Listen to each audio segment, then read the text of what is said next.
Hi guys, how we doing? So if you saw my last little short video, I don't love the way this brown has come out. Um, it's not a bad tone by any stretch of the imagination. It's just not the one I was actually going for. However, in order to do the next phase of what I want to do, I do have to go in and touch up all of these little spots that I missed before. And we do need to go ahead and get his face that same uniform color. And then what we're going to do is come over top of that and create some different high and low tones. It's not actually as far off of the color as I thought it was going to be. However, it is a little bit too dark solidly for my goal to completely work out. So we're going to use some different techniques that you guys have seen me use in the past. If you've watched some of my previous videos. And we're going to see if we can recreate the uniqueness that is human skin tone.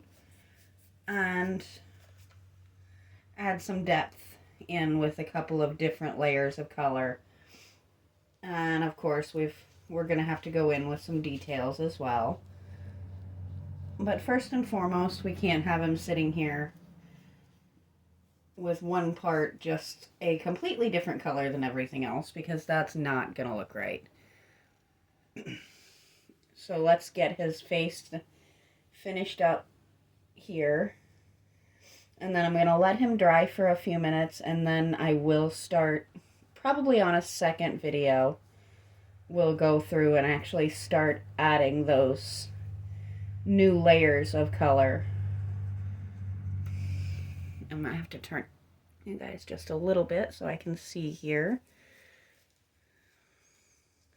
Obviously, the things like this, his mouth, his nostrils, I will be going in definitely with other colors to just kind of create the look of being something that goes much deeper than the little bit of a hole that they can put on a statue.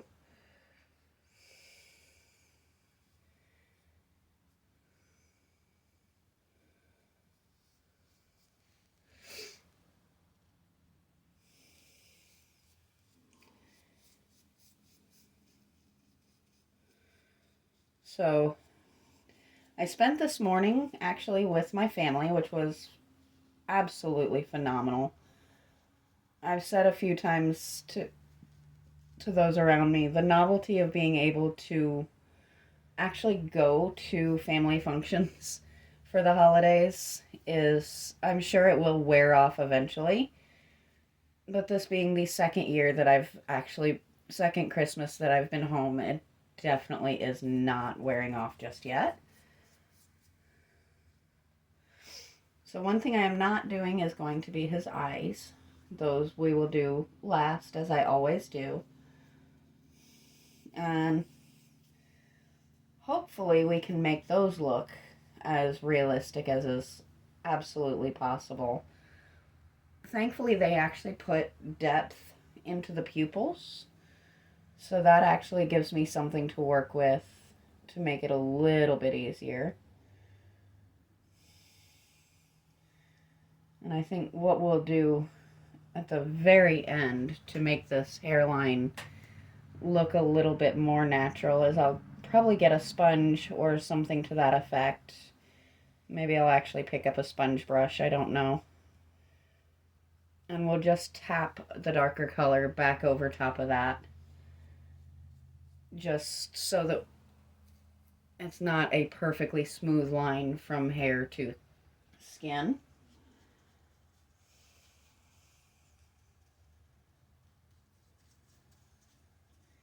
So my crazy time schedule is still on. I don't know 100% when I'll be able to create again. Simply put, it's the holidays. Holidays are really meant to be spent with family, in my opinion. Um, and I am still working extra shifts for one more week. But hopefully, after next week, we will get back to our nice, regular, smooth schedule of a video a day for Monday through Thursday. But unless this somehow takes off crazy, crazy hard and I actually get monetized to the point that I'm making enough to justify it, I do need to continue to work a regular job as well. So this has to be kind of a sideline as long as it is something that is not paying my bills.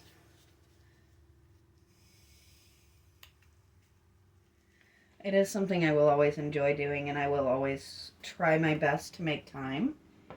And I have gotten to where I do actually enjoy making the videos as well as doing the projects. Which I do have a new project, I think, that will be coming up after this one that I am very, very excited about. But since it was an early Christmas present from my amazing other half, I think I'm going to make you guys wait until actual Christmas to show him off.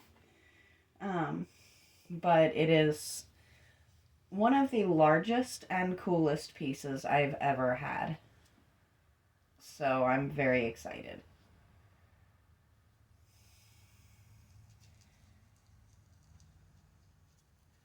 There's something very strange about sticking a paintbrush in someone's ear.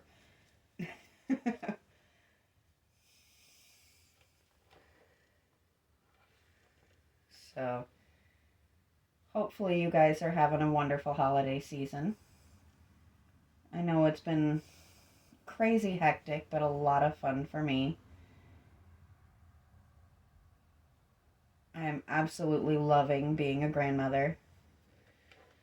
And I'm so proud of my daughter for how well she has handled the fact that things haven't gone quite to plan. Her daughter was quite early. She wasn't really supposed to show up until next month, but she is doing quite well. She is growing and getting herself ready to actually go home. So thankfully my daughter and her husband have kept a really, really good attitude about it, and they're being really careful about how they schedule visitors and trying to make sure everyone gets a chance to see her without putting her at any risk, which is really impressive. And I can't even imagine how difficult it has to be trying to get those schedules. But they're doing it the right way, in my opinion, just because it is illness season. And RSV is always a worry. And even more so if with a preemie than with a baby who was in the correct amount of time and is perfectly healthy all the way around.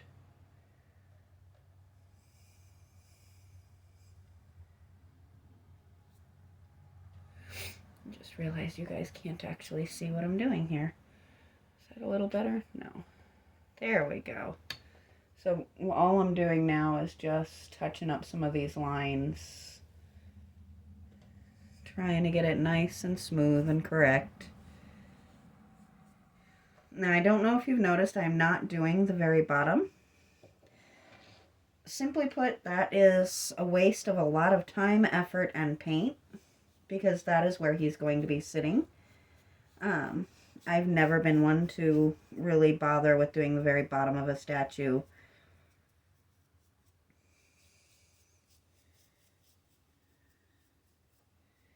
I haven't found it to be particularly beneficial. I did test it out when I first started doing this type of thing. I would at least primer the bottom. And I did a couple of seasons where I test ran it, and just kind of look to see if the statues survived any better with a fully primered base or not, and it doesn't seem to make any significant difference. So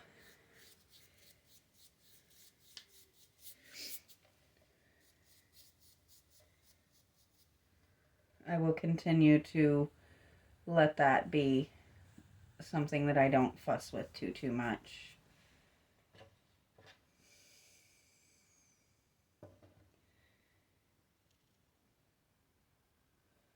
So we've reached the point that I reach with all of my statues where they look just a little bit creepy, colored in except for their eyes. But that's okay, because we know that's going to end up, it's one of the coolest parts to do, but it's also, to me, it's one of the most difficult and most important. And I really tend to like to think it through and get a solid game plan before I paint in any set of eyes. Because you do want to do, even if it's not an actual person or animal or whatever you happen to be painting, you want it not to come off super creepy, and you want to do it justice. So I think we've got him right and proper cleaned up.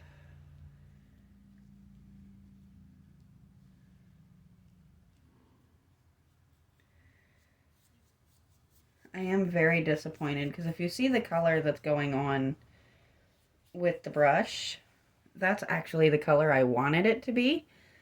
The problem is it is drying quite dark, and it is changing the whole tone. So we're going to see what we can do to create that really rich, pretty color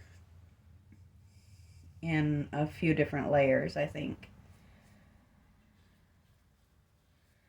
But first, we are going to have to let this layer dry just a bit. But this is what he looks like now. Please pardon the, as I said, just slightly creepy eyes. That will get better with time as we color him in the rest of the way.